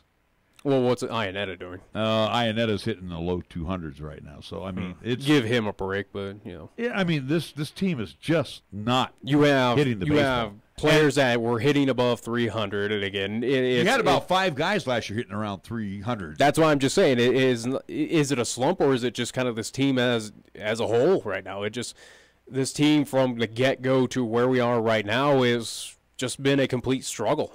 I mean, they're fortunate enough to be where they are right now in the NL West. They're fortunate to play in that division where they are still within it and competitive, at least close to being the leader of it. But at this point in time, for the Rockies, their issues just up and down. Whether it's offense, whether it's bullpen, whether it's starters, it's a little bit of everything. Yeah. But the one thing I will say, I mean, the consistency is probably your fielding. The one thing I will say of your 5 starters, at least 4 of the 5 are doing their job. They're getting you late into the game. That's what they're paid to do. They're not unlike and I will say this about Mad Bum. Bochy will let Mad Bum go the distance if he has to. Right? Colorado needs that type of player though. Especially with this bullpen. All right, you need that type of player. Bud Black does not have that pitcher I get that, but they need it. But again, the guns, Anderson has really pitched well as of late. Freeland pitches pretty decent. Gray has been probably the up and downer. Marquez has that team ERA though, and especially with those starters, it's still pretty rough though. And Bettis right now, if I'm going to rank the 5, I'm going to put Bettis and Gray at 4A and 4B right now as the weakest of the starters. And Marquez hasn't been all that great as well. I'm just saying, your 5 starters and your number 1 with the Rockies are nowhere near anything quality on kind of legitimate teams. If you put them on a Dodger squad, again, what they toss out there, Washington Nationals. I mean, Maeda pitched well last. I watched him throw against the Rangers of all teams. But, yeah, I'm just saying, though, the Rockies have now. But there are inconsistencies with that starting pitching as well. Again, where you say, hey, he had a quality start. If but I grade then the next game he'll put up and if allow I grade 8 their runs. starters, I grade them as fair. Yeah, they're okay. They're not spectacular. The middle relief I rate as poor. Well, yeah. And then I would rate their closer, Davis. He's up and down. I got to give him a fair mark as well. So pitching is probably, if I'm a school teacher here, I'm probably rating the Rockies pitching and maybe a C minus, probably a D. But the hitting has gone south all of a sudden for the Rockies, and maybe it's just as well that they do it all together as a team, and they'll come back and start knocking the crap out of the ball. I mean, slumps happen. That's just part of baseball. And right now, as a team, the Rockies are slumping. But again, it's been a trend for this entire portion of the season. Okay, the record pretty much says they're inconsistent. They're 33-35. Well, even at home, again, why you can't allow that at home, especially where that has been, whether it's Hall of Fame voting or people just talking about Coors Field, they give you that advantage every single time of, hey, you're at home, it's your ballpark, Coors Field, you should win pretty much on a regular basis there, where teams just constantly struggle on the road in Coors. Yet you can't get it done. You're below 500 and well below it. It's a situation right now. If you're a Rockies fan, it's nothing dire, but you go, this isn't the Rockies team I anticipated. This is nowhere near what was tossed out in preseason, or what they did in the offseason to pick up and bolster that bullpen. One bullpen piece that will be returning back from injury, expected, at least he was expected back today, is Adam Ottavino. Right, who is your eighth inning guy. He's not your closer. No, yeah, but again, I'm just saying that's another bullpen potential. But Ottavino is usually on the field when you're winning. And the Rockies. He can even blow leads, though. The Rockies haven't done a lot of leads to have Wade Davis and Ottavino ready to go. So they have an Ottavino because, again, he's coming off an injury. I understand that, but I'm just saying they haven't really been in that type of position. For the bullpen, as we've been complaining, obviously offense he's a pick up, but for maybe on the pitching side, Ottavino might be a little shot in the arm for the Rockies of, if they are in that need, maybe he can help a bit. But he is also too inconsistent. We've known that for years about this guy. I still go back to making one change in the lineup. What? Blackman leads off. LeMahieu bats second. Again, obviously, Bud Black is seeing something different that he likes. He's seeing his team under 500 right now. He's seeing his team almost get no hit today. I just, for some reason, I'm not so much a guy that says, hey, let's just stay status quo. But why fix it when it ain't broke? Well, you tell me what's wrong with Chuck Nasty leading off.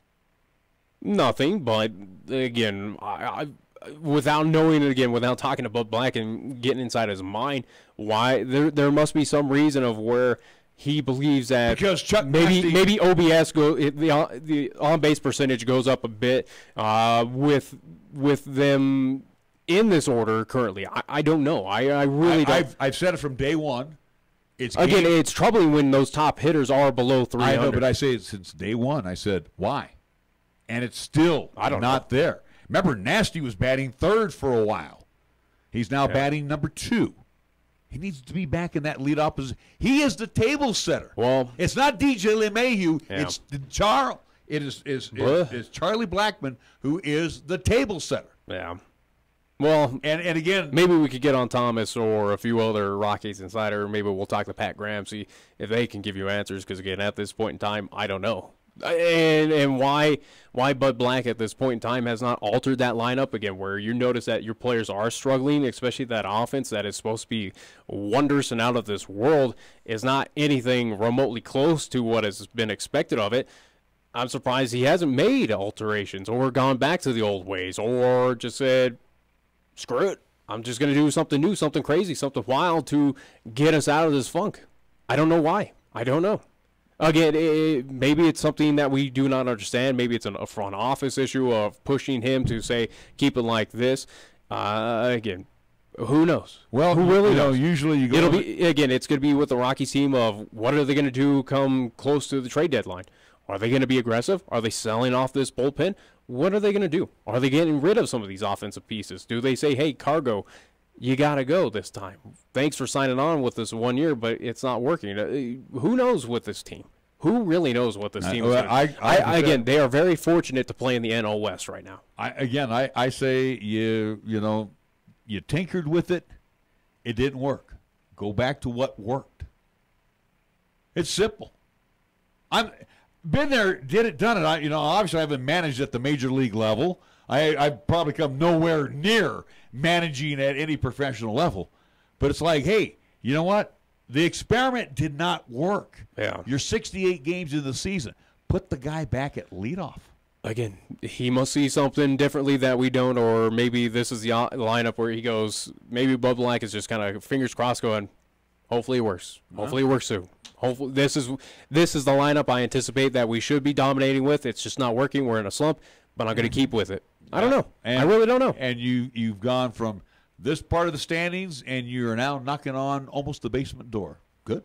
No, again, that's what I've been telling you for quite some time now, where, again, these other teams are getting healthy. They're moving upwards. They've survived without these pieces, and now they're going to trend upwards and say, bye-bye, Rockies. You're going to be don't let the door hit you on the butt. Well, like I said, though, too, you're bringing back Ottavino. Hey, great. That's terrific. I'm glad. But you have to have at least the lead to put him on. Because that's his job. He is the setup guy for Davis. But he is not anything wondrous of going, wow, he's on the mound. We've seen it in person where he can allow those comeback wins. He's allowed multiple earned run innings. He does not have the setup reputation as one Sergio Romo did many years ago. Again, he is like the rest of that team. He is also too inconsistent. Yeah, this team is inconsistent, and right now it's hurting them in a major way. And again, I'll keep on repeating myself, is this team is very fortunate to play in this division that they are right now, at least in this point in time.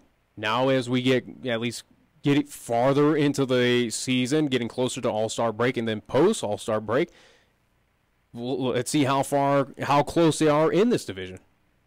I don't see. You're going to start to see things start expanding here very soon with the Dodgers and the Giants and Diamondbacks, and the Rockies are going to go farther and farther behind. It's not going to be pretty. Like I said, I still say you just make one adjustment to the lineup, and I think things are going to change.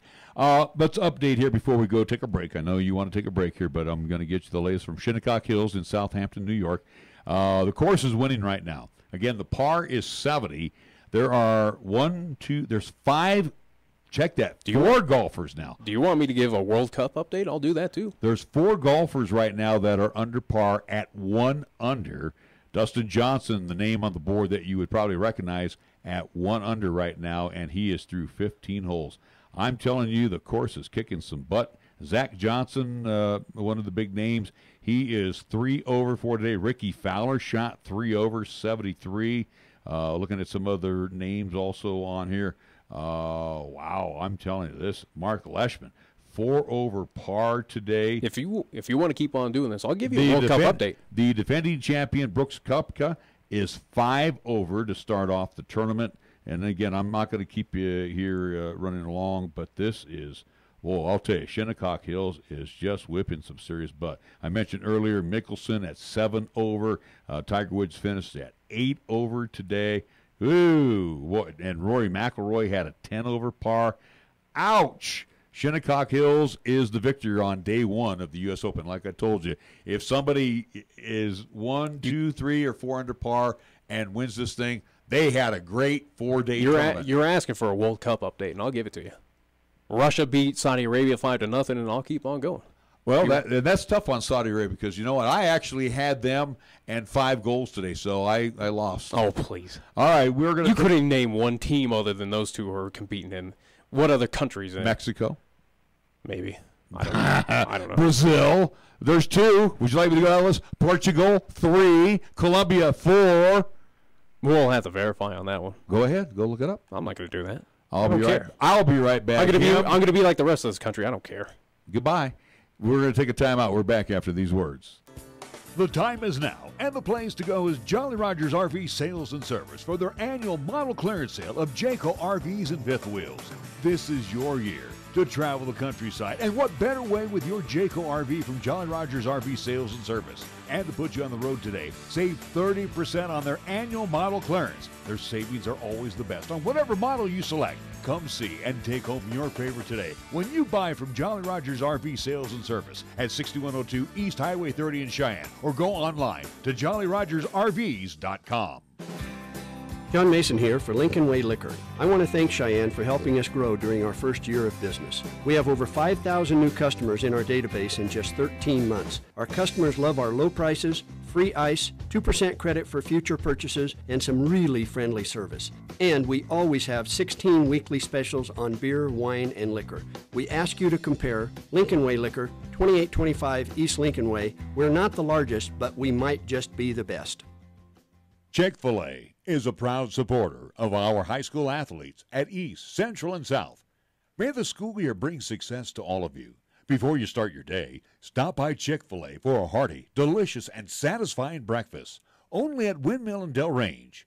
Breakfast is served Monday through Saturday from 6 in the morning till 10:30 a.m.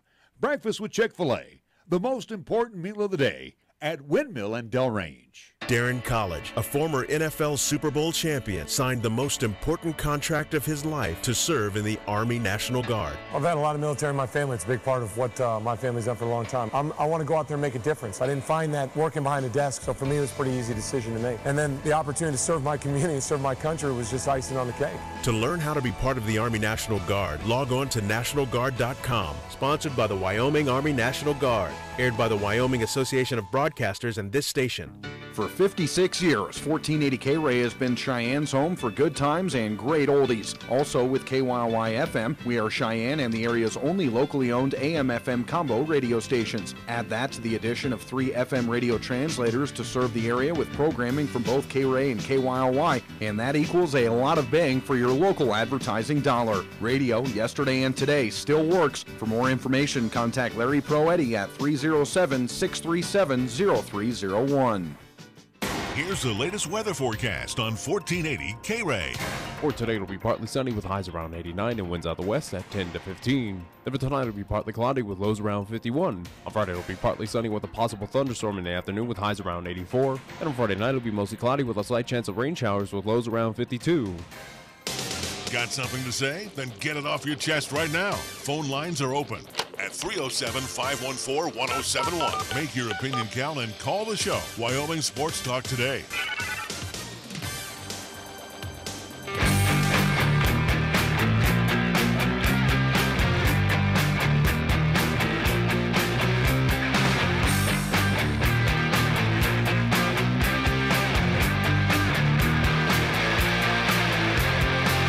Welcome back to Wyoming Sports Talk today. The Golden State Warriors in their victory celebration. Now, you have to kind of pat them on the back of this one, again, the ownership.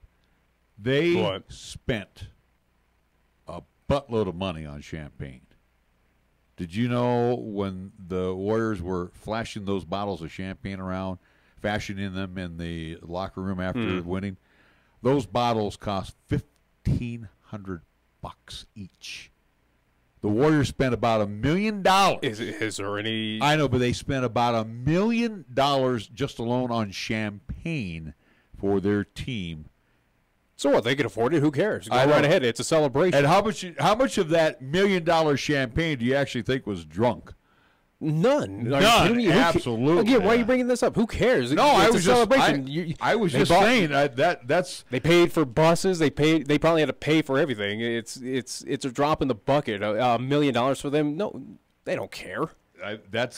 Let them celebrate. Absolutely. Again, they're going to keep on doing it for quite some time. They probably have bulk order of champagne going because, again, nothing is slowing down this team as they are, again, looking at doing trade possibilities with Anthony Davis. LeBron has been tossed out to join that team. Kevin Love has been brought up as well, too. I brought up the Warriors because you brought up something concerning a former Wyoming Cowboy and the Golden State Warriors. Go ahead.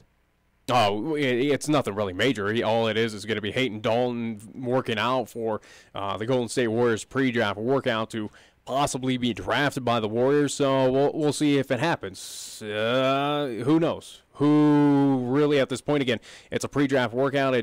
Does it really mean anything? No, it's just him getting out there, getting his looks, and we'll see if anything does flourish from it. So, oh well. So $1 million on champagne. That again.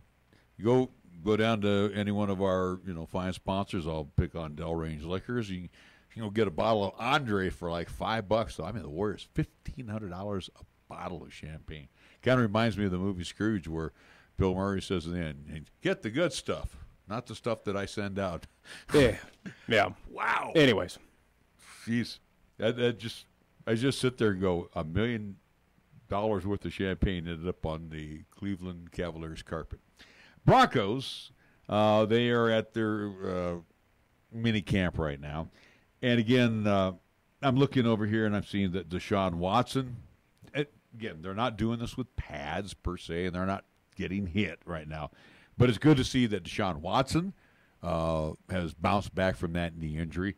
I I really expect big things out of him. The team he's with is not that good, but I think he's good. He's going to be one of the upcoming superstars in the National Football. He can do a lot of things, and he's got such a strong arm.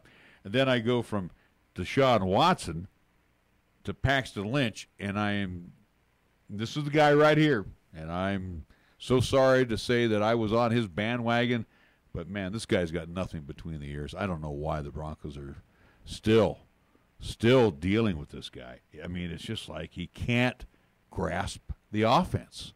What's his damage? Again, is there any surprise with him? Does it really matter at this point? Again, Broncos have their man, and with Paxton Lynch, it's a surprise that he's still with this team. Will he be dealt with probably throughout this season? I would wholeheartedly believe so. I think Broncos eventually decide, yeah, he needs to move on. He's not working well with us. Are there going to be any takers? Probably not, but maybe it's a situation where you release this cat. I don't know. Again, with the Broncos, this is probably their least of their worries. Do they really care at this point? I don't think so. Again, with John Elway's boy of Case Keenum leading this team, he has full belief that this is the guy to lead them back to the playoffs, to lead them back into bigger and better things, which, again, I'll be honest, is not going to happen. We've seen the body work pre-Minnesota with him. It's not good. He's an so-so quarterback. There's been stints where he's been just completely awful, and I think you're going to see that same case. But let me ask you this. Can you see, and this is just my opinion, but can you see the Broncos actually waiving Lynch after the preseason this year?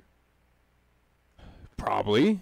I mean, I can see. Again, I'm telling you that what would be a difference with what I'm telling you right now of dealing with delting in right now in the middle of the season? Chad Kelly's further ahead than Lynch is right now, and that was guy on the taxi squad last year. Yeah, I just don't see Lynch being a part of the Broncos at the end of the preseason this season. I think he's going to get waived. Again, I think it's the least of the Broncos' worries. I don't think they really care. Again, they're looking at their golden boy of Case Keenum going, hey, we got to worry about him. Is he going to be a leadership? At least going to take this team to bigger and better things? Again, he's not going to, let's be honest. And, again, Paxton Lynch is he's insignificant. Again, the Broncos don't care. Case Keenum had his 1 year fame. Yeah. Last year. And again, that's why Elway kept on saying, hey, I'm going off of what you've recently done for me. And it was what he did. And again, I don't see good on him. He did great I don't things. foresee that happening. You finally get on that one. I've been with that one. I'm not a Case Keenum fan. I was hoping that the Broncos were going to look at number 17 coming out here. I was really hoping that was going to. They did not draft. No, we knew that wasn't going to happen, though. That was known pre-draft day of that. I mean, I don't have a problem with any of the Broncos drafts, but they did not. Again, they did not address it. Elway's going to learn the hard way on this one. Again, where it's a challenge to you Broncos, but again, in my opinion of what I've been seeing, you look at the numbers. Case Keenum, minus the year last year in Minnesota, he's not that good. He's a journeyman quarterback, and he's going to continue to be that. He's going to be that for your Denver Broncos as well, too, coming up. You're going to see that this team is going to struggle in the AFC West. We looked at their schedule as well, too. That's a team that can easily go 0-5, 0-6 to start out. They could have a rough start to the season, and I think they will. I think they're going to be very surprised. Case Keenum, this is not like putting Peyton Manning or Tom Brady on your team. This is a guy who needs pieces. He needs a lot of help around him to be showcased. He needs top-level talent. The Broncos don't have that on the offensive side. And you could say what you want with the receivers that you do have right now with Sanders and everything else. Sorry. It's not going to be a good coalition for that offensive unit. Defense might be a bit proved, but it's going to be a similar situation of what we're seeing up here with the University of Wyoming, where you're going to have great defense. They can only do so much, especially on a short field situation where you're going to have other teams take advantage of that score on you. And guess what? The Broncos, I think, same with the Cowboys, are going to have that issue of, do they put points on the scoreboard? Well, I think we put the Cowboys as well as the Broncos in the same spotlight. I think defense is going to be obviously the key for both those teams. But for both teams, how much is it going to be effective for you? Is it going to be that? I think in the Cowboys' case, I think the defense, again, it's a veteran.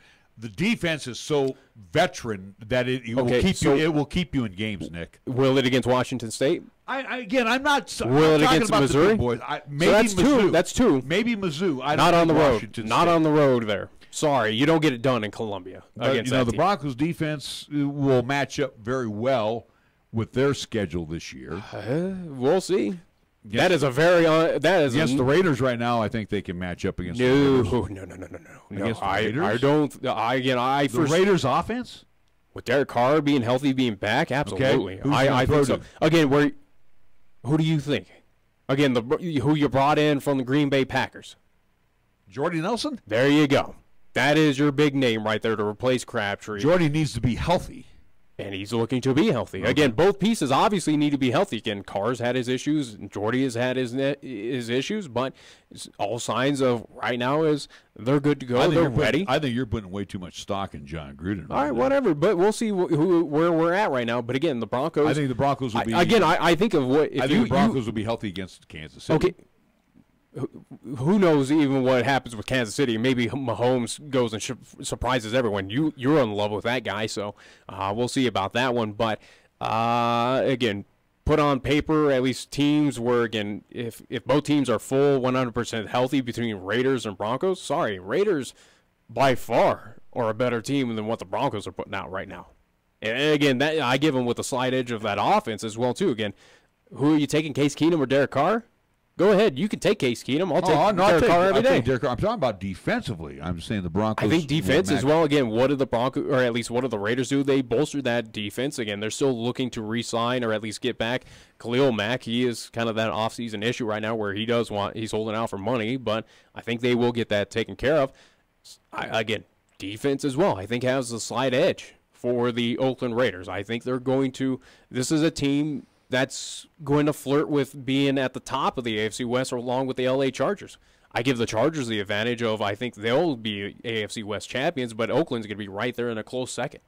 Broncos, I don't see them finishing last, but I don't see this team as having enough to get into the playoffs as a wild card team. I just don't see it. Do they improve in their 5-11 mark? Don't know. Maybe by one game. Give them one game. Don't know. I honestly, don't have an answer. Honestly, again, looking at that schedule, I say they improve by one. And unfortunately, again, I think the defense is going to be on the field way too much this year. A lot of 3-and-outs by the Broncos, and that's the story. That's the way I feel about it. And no, I've never been on the Case Keenum bandwagon, so don't even throw me in there. I've never been a supporter of Case Keenum. It sounds like it. Again, you're giving Broncos all that credit and whatnot. I'm talking about on the defensive side. I still have respect for their defense, and I even have more respect for it after an off-season audition of sorts. The Broncos have hired DeMarcus Ware as a pass rush consultant for the upcoming season. Ware will work on a part-time basis on select days each month. He's already done some work with the Broncos during the off-season program. Ware played with the Broncos for the last 3 seasons over his 12-year career, including a victory in Super Bowl 50. Struggled with some back problems in his final season, then finally retired after the 2016 campaign. So the Broncos getting a little help now, trying to put more pressure on the Okay, he's passer. a consultant. What is that going to do? Sure, you give him a little advice, but sorry. You got a guy that's been in the trenches. He knows what to do, and he knows how to teach the young guys. Again, you have a guy who's been in the trenches, who's won Super Bowls, but still makes kind of questionable decisions as a GM and president. Yeah, I agree. I'm not going to argue there. The guy who's beloved by that entire city. I actually thought that when they won Super Bowl 50. It looks like it's worked really well for the Broncos. When they won Super Bowl 50, I was already putting Elway in the Hall of Fame as executive. And now it's... Are you kidding me? With the Broncos, again, what was the real reason behind the Broncos winning a Super Bowl? Their defense. Not even. It was one Peyton Manning that was leading that team. Peyton Manning was on the end of his trail. He sat down about 5 games in that season to Brock Osweiler. He came in and rescued the Broncos to win against San Diego to make it to the damn playoffs. Okay. So we put up a great defense, but again, you still need to score points on that board. Let's play a little devil's advocate. Let's put a Case Keenum on that team. Do they win that Super Bowl? Probably not. I'm just saying, I don't think decisions by a one John Elway are the reason behind, and he deserves to be in Hall of Fame for being executive. I really don't think so. Again, you got lucky of signing and getting Peyton Manning to come out to Denver. Again, he was also touted by, and he was recruited by the 49ers and a few other teams, but he decided on Denver for whatever reason. But it is a situation, again, Elway of recently, especially as an executive, has been making very questionable moves. No one's going to argue that. There would be who would argue again. I'll argue right away when they signed up Mark Sanchez. It was like, are you kidding me? That was dumb. Oh, and then we'll bring back. That was a $3 million mistake. Yeah, and then we'll bring back the Texan back, or again, I want to. Gary Kubiak. No, the quarterback. The forgivable. Brock Osweiler. Yeah, you bring back Osweiler for whatever reason. Who cares? I thought. What kind of decision is that? Last year was probably the most indecisive year in John Elway's managerial career. I think it continues. I think it continues on. I really do. Well, let me ask you. You're telling me that you have full confidence in Case Keenum. You think he should boot Vance Joseph at the end of the year? Yeah. There's no doubt about it. Again, a guy who is admitted where we listen to every press conference. It's on me. It's on me. Joseph was in over his head last year. There's no doubt about it. Yeah. The expectations are way too high in Denver. Always. And there's nothing wrong with that. No. They're always way too high. So they bring back Gary Kubiak this year, who left because of health issues. Yeah. So he's going to be in more as a front office consultant to Vance Joseph to help him win. What do you think? Well, we'll see. We'll see how it translates. I'm not going to argue anywhere This team is probably John the Elway, biggest though. question mark right now. Again, I have no faith in Case Keenum. I don't think it's going to be the savior of this Broncos team. And it would not surprise me that you do see a lot of pieces moving, and you might see a few people fired as well, too. Talking about Vance Joseph. Well, I think he's already on a short string out there in Denver, where, again, every conference he goes out there and says it's on me. And as awful of a season that was last year, I think he's on a very short string if he does come out where, again, I'm anticipating they might not win for quite some time starting out that season. So you may not see him even by the end of the season. I think it's a legitimate possibility. Am I wrong in believing that? Again, where those expectations are high, John Elway has those probably same expectations of where this is a playoff team, not a Super Bowl team, but a team that should be winning the West along with making it to the playoffs. I think it's a situation where if they do have a very awful start, Vance Joseph might be bye-bye. Well, where I said before, I was on the Paxton Lynch bandwagon. Get off of that quickly. I'm thinking this Cowboys. You were completely wrong on that one. I think this guy's going to be possibly waived here by the end of the preseason. So, I think the Broncos especially after this draft, I think they're going to be kicking themselves of, wow. We should have, could have, we didn't. Yeah, we didn't go after an Allen. We didn't go after Darnold. We didn't go after Rosen. We should have. Or we should have stick true where everyone was anticipating that they were going to be aggressive going after Baker Mayfield. Man, I feel, and again, it's a gut feeling, and in my opinion that with the Broncos, especially with John Elway, they're going to be kicking themselves and going, damn, we went with Case Keenum. We should have gone this route instead. He is not doing it. We needed that franchise quarterback. Case Keenum is not that franchise quarterback, but Josh Allen could be. Rosen could have been. Darnold could be. Right. Baker Mayfield could be. You had all these opportunities to fill that void, that spot you had issues with last year, but instead you went off of a guy who had one fortunate good year with a team that had quality talent around him, and that's all you got to go off of. The rest of his career has been kind of bleh. He's a journeyman quarterback. I guarantee you, Keenum will be Keenum's gonna. He'll be a boot entity there at Mile High this season. All right, we're going to take a timeout. We are running short on time. We're going to be back with more after these words right here on 1480 K-Ray. Wow, it's hot enough out there to fry chicken. Summer's coming, so now's the time to find ways to beat the heat. And Marv's Plumbing and Heating, 1515 Logan Avenue, is the best place to go to get cool. Marv's Plumbing and Heating, which provides complete air conditioning, installation, inspection, and repair services, is offering its air conditioning inspections for just $98. So beat the heat right now by calling Marv's Plumbing and Heating today at 316-7634. That's 316-7634. We are the key to your cleaning success. The Key People that provides affordable office and professional cleaning services for over 40 years with exceptional customer care. All of our contractors have background checks and are licensed and bonded. We guarantee you a safe and secure service that is tailored to your individual and business needs. The Key People do not impose year-long contracts, and all quotes are free, confidential, and personalized. Call the Key People at 1-800-468-8283. That's 1-800-468-8283. This is R.J. Fox. 1480 K-Ray is your home for live play-by-play coverage of high school basketball and football. Join me as you'll hear all the play-by-play of Cheyenne East, Cheyenne Central, and Cheyenne South football and basketball. You'll hear the conference action along with the postseason as well. During the basketball season, 1480 K-Ray will be featuring both boys and girls games. So catch all the calls on AM 1480 K-Ray. Also streaming the games online at 1480kray.com. Taco John's presents Olay the Day Pep Talks. All right, good half of football, boys. Now, good is good, but we can always be better. Look at Taco John's. They took those tasty little potato lays and loaded them up with bacon and ranch and all kinds of good stuff. They made something good even better. Taco John's new loaded potato olays are loaded with craveable toppings for breakfast, lunch, dinner, and even dessert. So olay the day, boys, and play like you're making loaded potato lays. Olay the day at Taco John's. Is your teenager ready to drive? Come on, Mom. Let's go. Sorry, you're not ready to drive yet. What? Come on. You need to complete a driver's ed class first. The Wyoming-Montana Safety Council offers a complete driver's education program taught by Tim Woodard, former Laramie County School District's driver's ed teacher.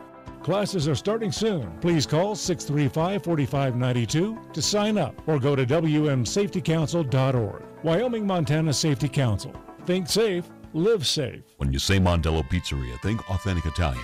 When you say Mondello Pizzeria, think made fresh from scratch. When you say Mondello Pizzeria, think great pizza, delicious Philly cheesesteak, superb hot and cold Italian sandwiches, meatballs, sausage, and special subs, calzones, crisp salads, and great service. When you say Mondello's Pizzeria, think unmatched Italian taste.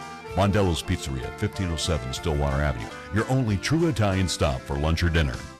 Are you looking for a pharmacist who will actually take the time to talk to you? Then come to Medicap Pharmacy.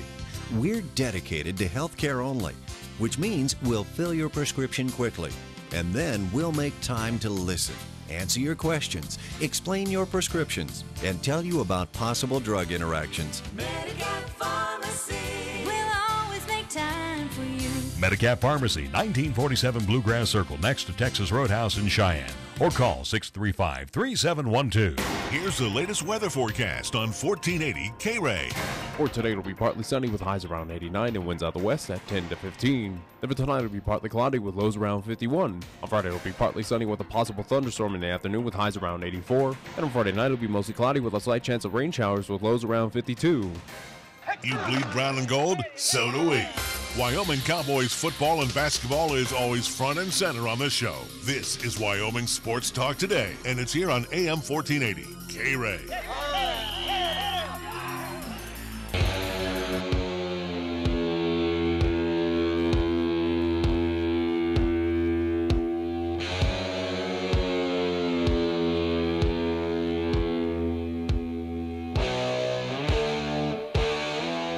We are back on Wyoming Sports Talk Today. Something I know you don't want to hear, Nick.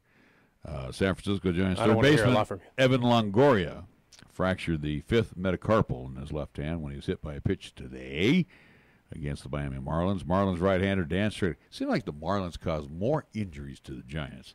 It's the same Marlins team that ran over Buster Posey that knocked him out of 2011. Yeah, this is also imposing the Buster Posey catcher's rule now. Mm-hmm. But anyway, Straley hit Longoria in the fourth inning. Longoria stayed in the game briefly to run before being replaced in the field. Manager Bruce Bochy made the announcement on the injury after the win in 16 innings today. This is the same injury that teammate Madison Bumgarner suffered during spring training. He returned to the rotation here just recently. Longoria is hitting .246, 10 home runs, 34 RBIs. in his first season with San Francisco. Don't need that kind of news. It's something they've dealt with. It'll be no. No, I don't need to hear this. I mean, it's like you said, starting to get the pieces back, and then all of a sudden, Again, it's a team that's dealt with them. They've done fine, or at least they've managed without. What pieces. position has been a pain in their arse? What position? I don't know. Third base. Has it? No, before the arrival of Longoria.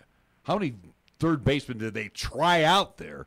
Well, that's because they left. That was trying to fill the void of Panda. Panda's back, so he will step in now and play third base now that Belt's back off the DL. I would assume so. Yeah, right? I would hope. I mean, it is his position, so, again, he's done it pretty well in the past, and he's, again, when they did put him out there in stints, he's done fine for himself. So, again, it's nothing that I, on this end, have been ever worried about.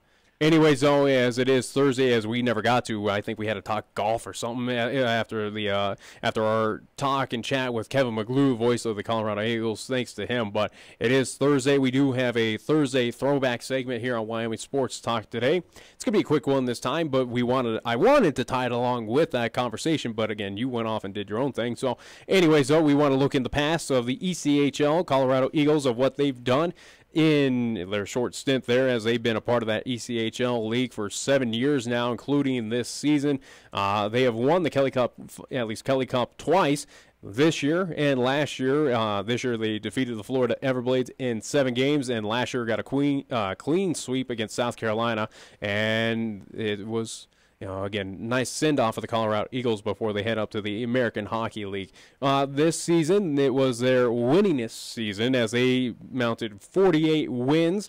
Again, most wins in franchise, at least in the ECHL. It was the first time in the Mountain Division at least for the Colorado Eagles. It was the first time that they won the Mountain Division, as they finished second, third, fourth. The only other time they have won a division was back in 2015.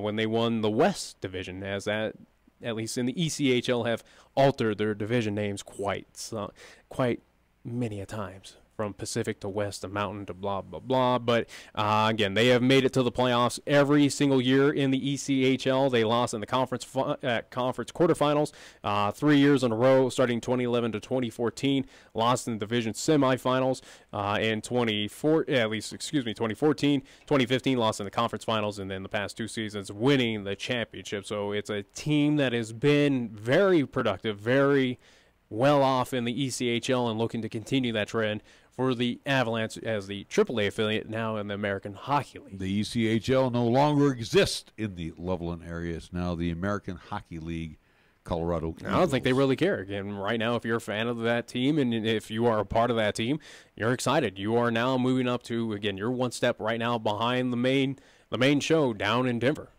where, again, it is that opportunity of sending players. You're going to see players come on down to rehab or anything like that. Again, you're going to see a new level of hockey come to Loveland, and new level opponents as well, too, around the country. So with that all being said, we do want to remind you tomorrow on the program. What?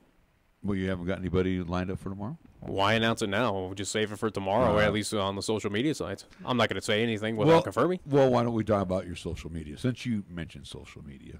Well, because you can't do it because you don't understand it. Anyways, for Wyoming, care. You better care, because, again, it's offering folks many avenues to at least interact with us here on Wyoming Sports Talk today, whether it is Periscope, whether it is live on YouTube, as we did have one, at least, user on YouTube I had to time out there because he was trying to have a little fun. So, Raphael, say goodbye. You kind of lost your privilege there, pal. But anyways, though, as we are live on video live streaming on both YouTube and Periscope, links we do have attached to the Twitter and Facebook side. So let's start on Twitter. You find me at Nick Wyo Sports, NickWyoSports.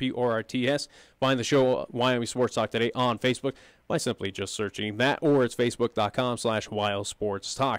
Also, too, if you can't find either of those, you go over to 1480krae.com/WyoTalk. You go to that page, and at the top of that page are going to be 3 buttons, 3 links that lead you over to the Twitter, Facebook, and YouTube side. So there is no reason why you can't follow us.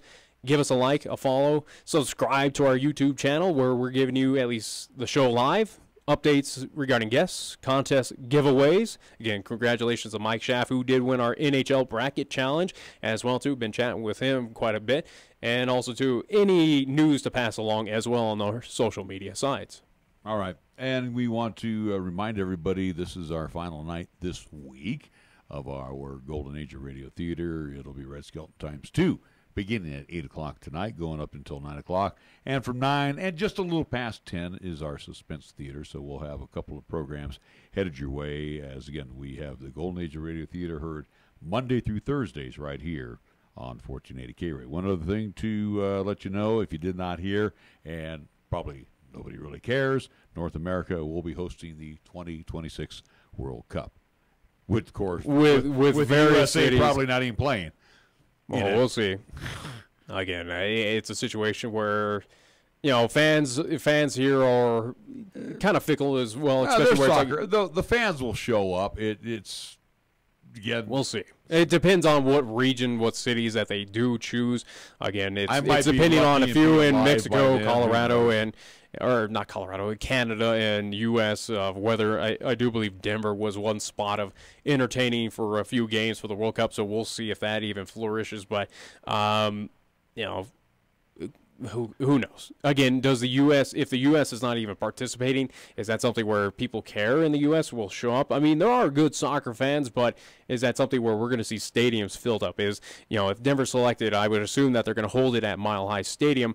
Is that a situation where that thing's going to be packed full if, say, for whatever reason, the U.S. is not competing in this?